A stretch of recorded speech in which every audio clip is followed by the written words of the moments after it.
اعوذ باللہ من الشیطان الرجیم بسم اللہ الرحمن الرحیم وما ارسلنا من قبلك من رسول الا نوحی الیہ انہ لا الہ الا انا فاعبدون صدق اللہ مولانا العظیم وصدق رسولہ النبی الکریم ونحن على ذلك لمن الشاہدین والشاکرین والحمد للہ رب العالمین۔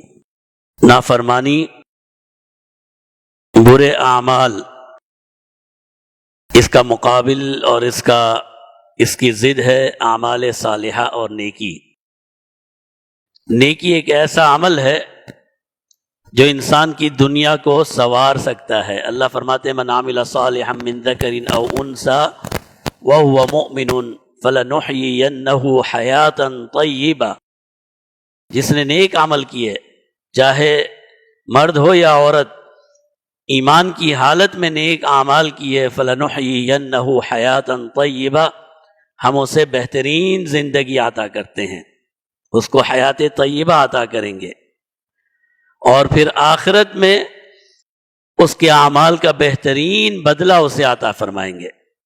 تو دنیا میں حیات طیبہ، پرسکون زندگی، اچھی زندگی، یہ نیک اعمال کی وجہ سے ہے۔ اور پھر جب ہم حیات طیبہ کہتے ہیں کہ ہم حیات طیبہ یا پرسکون زندگی کا مقصد یہ لیتے ہیں کہ مال اور دولت کے انبار ہوں گے، بڑی بڑی گاڑیاں ہوں گی، جی 2-4 فیکٹریاں، چلو زیادہ نہیں تو 2-4 فیکٹریاں ہوں گی، آگے پیچھے ماشاءاللہ گارڈ ہوں گے، یہ ہمارے لیے حیات طیبہ ہے۔ ہم تو اسی کو کہتے ہیں۔ کوئی ساتھی آتا ہے کہتا ہے جی مولوی صاحب رزق میں برکت نہیں ہے، کوئی وظیفہ بتائیں۔ مولوی صاحب نے اس کو کہا یہ پڑھنا، ابھی 2-4-5 دن ہوتے ہیں، دوبارہ آ جاتا ہے، کوئی فائدہ نہیں ہوا۔ اللہ اکبر، کوئی فائدہ نہیں ہوا، مولوی صاحب وہی حالت ہے۔ اس نے کیا سمجھا تھا 2-4 دفعہ پڑھوں گا تو میرا خیال ہے آسمان سے پھر دولت امڑنے لگے گی، میرا گھر دولت سے بھر جائے گا۔ تو ہم حیات طیبہ کا مطلب ہمارے ہاں یہی ہے۔ ہم کہتے ہیں جی مولوی صاحب بس کیا بتائیں، اللہ معاف فرمائے، وہ فلاں شخص ہے، شراب بھی پیتا ہے، زنا بھی کرتا ہے۔ مولوی صاحب کو پتہ بھی نہیں تھا وہ بیچارہ ایسا ہے، آپ نے بتا دیا، اور سود بھی لیتا ہے، لیکن اس کی دولت ہے کہ بڑھتی چلی جا رہی ہے۔ اور ایک میں غریب تہجد بھی پڑھتا ہوں،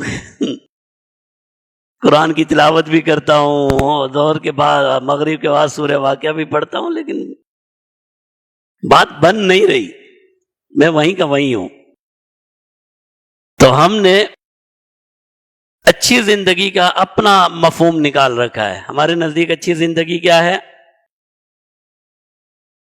کہ دولت ہو، مال ہو، یہ ہو، وہ ہو، ٹھاٹھ ہو۔ یہ اچھی زندگی کا یہ مفہوم نہیں ہے۔ فَلَنُحْيِيَنَّهُ حَيَاةً طَيِّبَةً کا یہ مفہوم نہیں ہے۔ یہ بھی کسی حد تک ہو سکتا ہے، لیکن اچھی زندگی سے مراد یہ ہے کہ اللہ کے قرب والی زندگی، عبادت والی زندگی، ذکر اور اذکار والی زندگی، یہ ہے اچھی زندگی۔